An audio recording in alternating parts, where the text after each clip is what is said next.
Hola a todos y bienvenidos a En Cabeza Ajena. Dicen que nadie escarmienta en cabeza ajena, pero aquí estamos para demostrar lo contrario. Hoy tenemos un relato anónimo que nos llegó al corazón. Es una historia de sacrificio extremo en este país, pero también de una ingratitud que indigna. Nuestra protagonista no sabe qué decisión tomar y necesita tu consejo para salir de este laberinto. Imagínate sostener un hogar tú sola, pagar abogados, criar a una bebé y mantener la casa a flote mientras tu esposo está detenido por migración. Todo esto mientras un familiar vive bajo tu techo sin aportar ni un dólar y dándote la espalda en los peores momentos. Pero lo más doloroso es que hoy, tras el reencuentro familiar, tu propio esposo te tilda de mala por querer poner límites. ¿Es falta de caridad o es dignidad? Así que ponte cómodo, abre la mente y vamos a escuchar esta historia. A ver, es momento de preparar una buena taza de café o de té, porque la conversación que tenemos por delante requiere sentarse, respirar hondo y escuchar con mucha atención. Ujú, totalmente. Yo ya tengo mi taza lista, porque lo de hoy tiene tela.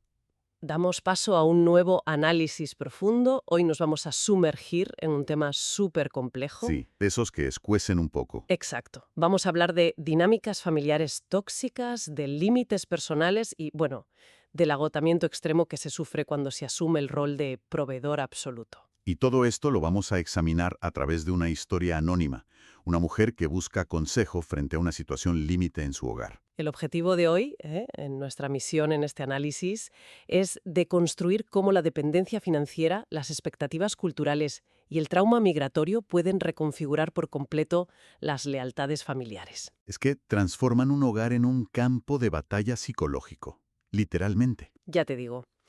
Es un objetivo analítico fundamental, porque al revisar la historia queda clarísimo que no estamos hablando simplemente de los típicos roces de la convivencia diaria. No, no.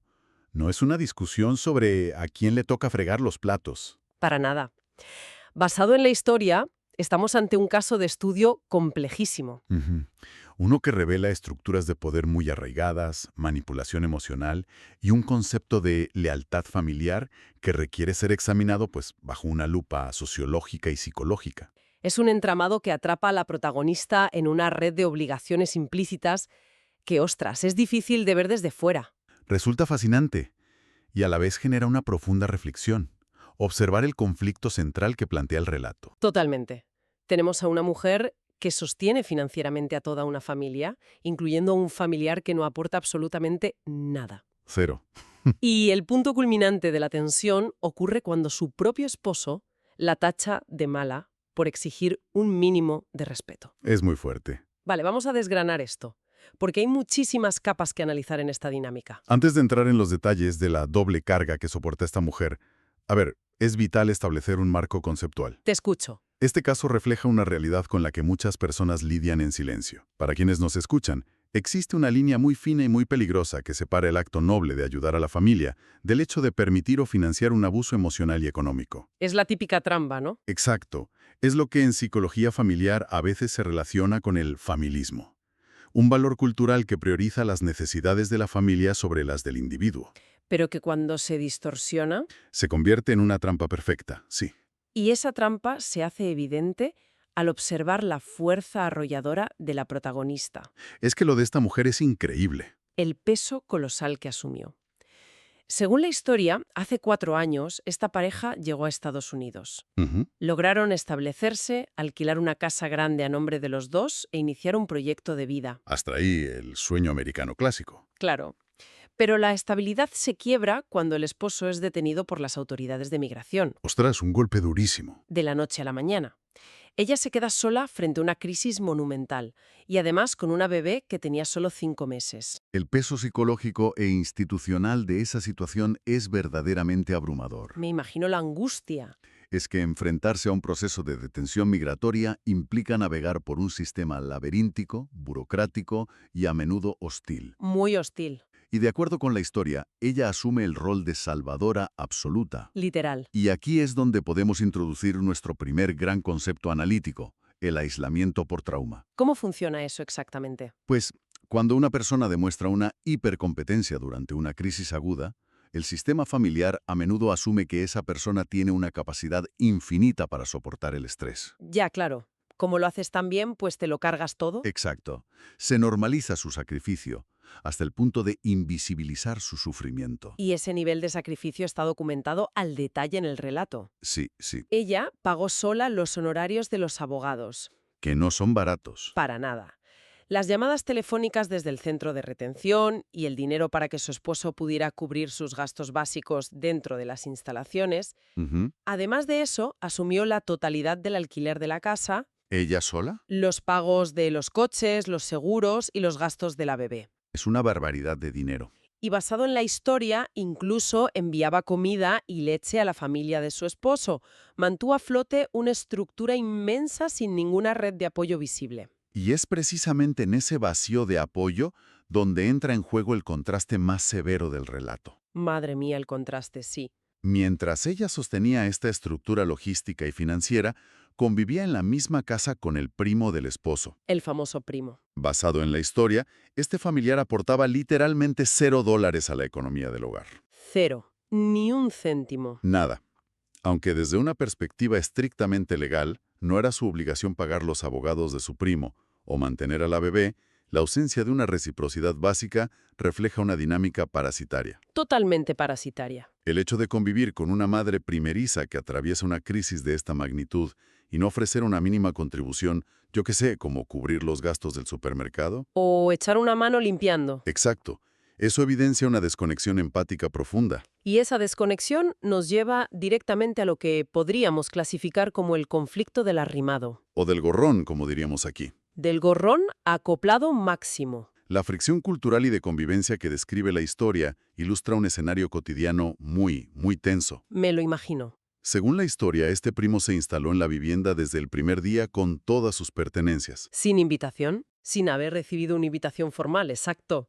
La imagen que se retrata es sumamente descriptiva y da una rabia increíble. A ver, Ella regresa de trabajar, hace la compra en el súper, cocina y el primo espera tumbado en el sofá a que le sirvan el plato en la mesa. es que tiene narices. Lo fascinante aquí es el perfil socioeconómico de este familiar. ¿Así? Porque eso es clave. Claro, porque rompe con el estereotipo de la persona desamparada que no tiene recursos. Exactamente. Basado en la historia, no estamos hablando de alguien recién llegado que desconoce el idioma o el sistema. Este hombre es residente legal. Ojo al dato. Lleva 11 años viviendo en el país y tiene un sueldo estable. Un buen sueldo, además. Sin embargo, su patrón de comportamiento introduce nuestro segundo concepto clave, la economía de la dependencia fabricada. Cuéntame más de esto. Pues cada viernes recibe su salario y envía la totalidad de su dinero a su país de origen, quedándose deliberadamente sin fondos. Es que es muy fuerte. De esta forma, externaliza todos sus gastos de supervivencia hacia la mujer que ya está al borde del colapso financiero. Claro, que le paguen la vida a los demás. Es una estrategia calculada para proteger sus propios activos a costa del bienestar de sus anfitriones. Y esa externalización de gastos iba mucho más allá de la comida y el techo. Sí, lo de los coches. De acuerdo con la historia, a pesar de llevar 11 años en el país, el primo no poseería un vehículo propio. Increíble en Estados Unidos. Ya ves. Su solución era pedir prestados los coches de la pareja. Y el problema escalaba porque, debido a su falta de pericia al volante, terminaba chocándolos. Madre del amor hermoso. Rompía los coches. Esto continuó hasta que la protagonista impuso un límite estricto, exigiendo que no se le prestaran más los vehículos. Bien hecho. Analíticamente, el coche en esa sociedad representa movilidad e independencia. Dañar repetidamente estos bienes sin asumir las consecuencias es una vulneración tremenda de los límites materiales. Es una invasión sistemática del espacio físico y económico. Para intentar comprender la postura del primo desde una perspectiva sociológica. A ver si tiene alguna explicación lógica. Bueno, a menudo en ciertas estructuras familiares extendidas, el patrimonio de un miembro se percibe como un bien comunal. Ya, lo tuyo es mío. Exacto. El primo podría estar operando bajo la creencia distorsionada de que, por tener lazos de sangre con el esposo, tiene un derecho inherente a los recursos del hogar, sin importar quién los esté generando realmente. Ya, pero es que ella era la que generaba todo. Claro, pero lo que transforma esta situación de una simple asimetría financiera a un escenario de toxicidad grave es la traición a nivel de reputación. Aquí es donde la cosa se pone realmente interesante en términos de dinámicas de lealtad. Sí, porque esto ya es maldad. La historia revela que el primo, mientras se beneficiaba de la vivienda y la comida gratuitas, comenzó a difundir rumores a espaldas de la pareja. ¡Qué barbaridad! Llegó al punto de decirle a una amiga de la protagonista, que trabaja en el sector bancario, que iban a deportar al esposo. Buf. Y la justificación que daba para este pronóstico, agárrate, era que la pareja había conseguido 2 coches y una casa demasiado rápido. O sea, pura envidia. Basado en la historia, estaba sembrando dudas sobre la legitimidad de sus logros frente a su círculo social. Ese comportamiento es analíticamente muy revelador. Demuestra cómo la dependencia financiera puede generar un profundo resentimiento en lugar de gratitud. Es súper contraintuitivo. Lo es, pero pasa. El primo, al ser incapaz de igualar el nivel de éxito o estabilidad de la pareja, recurre a la difamación para nivelar el terreno de juego psicológico. Para sentirse menos inferior, digamos. Exacto. Espera la caída de sus benefactores para aliviar la disonancia cognitiva que le produce su propia falta de independencia tras 11 años en el país. Qué triste, la verdad. Este sabotaje social contrasta de manera dramática con la lealtad inquebrantable que demuestra la esposa. El contraste es absoluto. Según la historia, la protagonista manejó la crisis migratoria de su esposo con total discreción. Silencio absoluto para protegerle. Y el día que finalmente autorizan su liberación, el esfuerzo que ella realiza es titánico. Épico. Emprende un viaje de madrugada, conduciendo más de 10 horas sin dormir, llevando consigo a la bebé para ir a buscarlo y traerlo de vuelta a casa. 10 horas seguidas. Es un nivel de compromiso que requiere una reserva de energía física y emocional que de verdad es extraordinaria. Totalmente. Y la recepción al llegar a casa es lo que termina de desenmascarar la dinámica subyacente. El recibimiento, claro. De acuerdo con la historia, al ver entrar al esposo libre, la reacción no verbal del primo fue una evidente expresión de decepción. En vez de alegrarse. No hubo celebración ni alivio inmediato. Se sentó en silencio y solo ofreció un saludo cuando un amigo que estaba de visita le recriminó su actitud. Le tuvo que llamar la atención el amigo de visita. Exacto. Esa reacción confirma el resentimiento que mencionábamos antes. Completamente. Ilustra el peligro psicológico de convivir con alguien que percibe el éxito y la supervivencia de la familia como una derrota personal. Observar ese nivel de hostilidad pasiva dentro del propio hogar plantea un escenario muy difícil, muy asfixiante. Sí. Pero el verdadero giro en esta narrativa, el elemento que desestabiliza por completo a la protagonista, es la reacción de su propio esposo tras recuperar su libertad. Aquí entramos en lo más duro. Desde que salió de la detención, no ha vuelto a integrarse al mercado laboral. Sigue sin trabajar. Todo el peso organizativo y financiero sigue recayendo sobre ella. Ella sigue siendo el pilar único. Y ante las quejas legítimas de su mujer respecto al comportamiento del primo, el esposo decide alinearse con su familiar. Incomprensible a primera vista. Llega al extremo de llamar mal a su esposa por querer poner un alto a esta situación. Esto plantea una pregunta importante y nos lleva a la tercera gran clave analítica de esta sesión. Adelante. ¿Por qué el esposo prioriza la comodidad de su primo sobre la salud mental y económica de su mujer, siendo ella la única proveedora del hogar? Es que no tiene sentido. Para no caer en juicios simplistas, debemos analizar esto desde la psicología del trauma y las expectativas de género. Vale. Es muy probable que el ego del esposo esté profundamente fracturado tras la experiencia de la detención. Es un proceso que despoja al individuo de toda su autonomía. Te quita todo el poder sobre tu vida. Exacto. Al regresar a un hogar donde su esposa ha demostrado ser la figura de autoridad absoluta y la proveedora financiera, aliarse con el primo podría ser un mecanismo inconsciente para recuperar una ilusión de control. ¿O de autoridad patriarcal dentro de la dinámica familiar? Justamente eso. Forma de ver el problema. ¿Verdad que sí? Significa que el esposo podría estar utilizando la situación del primo no por altruismo genuino, Para nada. sino como una herramienta para reafirmar su poder en una casa donde actualmente no está aportando recursos económicos. Así es. Y las tácticas que utiliza para defender esta postura son muy específicas.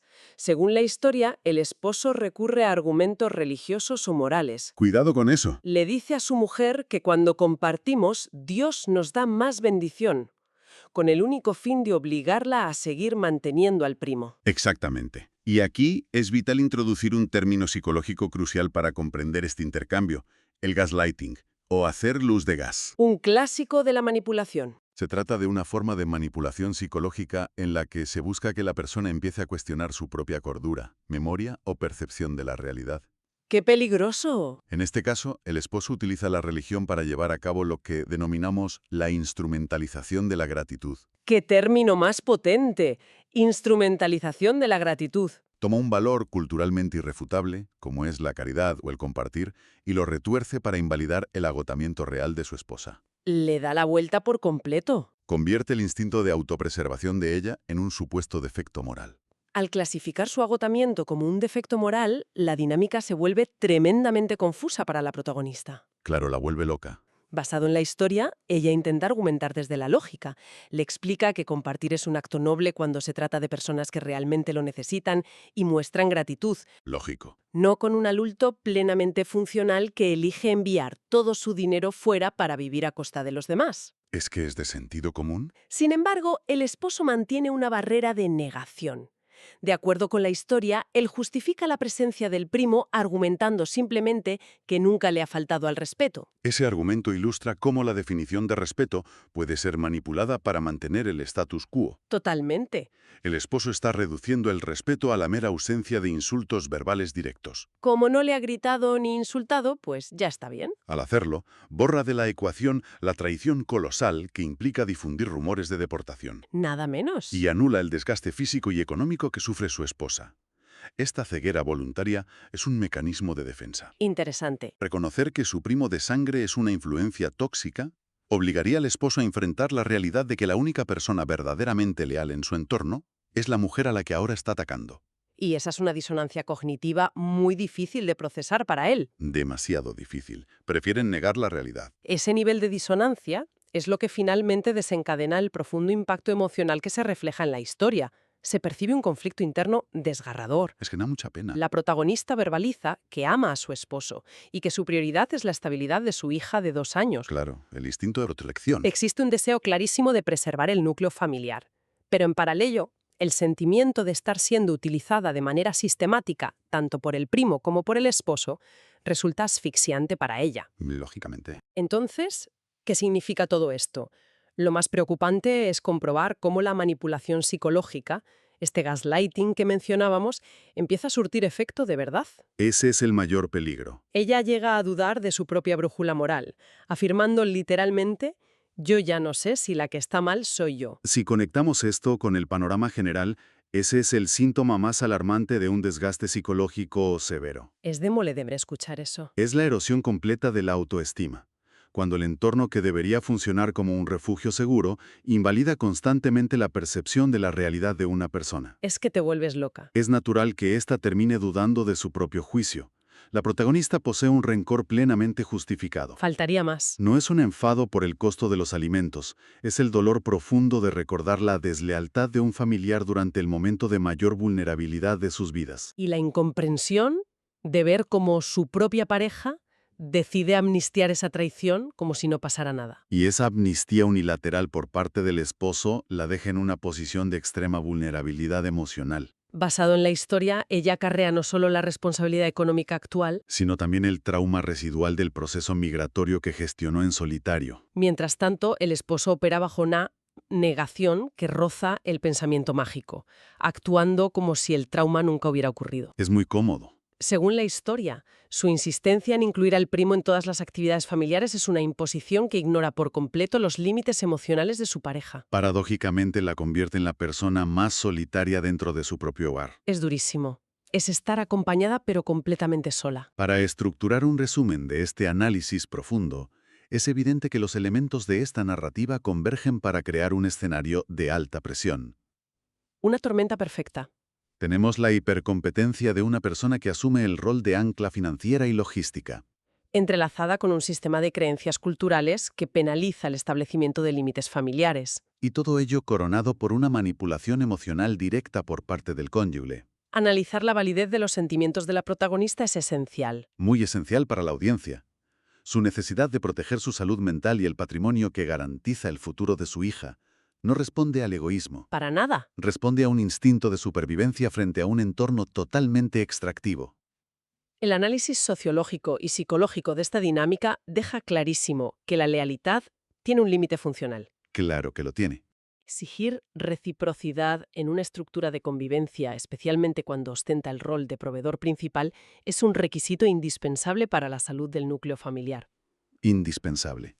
Ha sido una sesión de análisis muy densa, de las que requieren un tiempo de procesamiento posterior para asimilar todas las perspectivas abordadas. Definitivamente. Y como apunte final sobre las estructuras de poder que hemos analizado hoy, es vital para quienes nos escuchan reconocer que renegociar los contratos invisibles dentro de un matrimonio es una tarea monumental, Cuesta muchísimo. especialmente cuando intervienen traumas no resueltos y presiones de la familia extendida.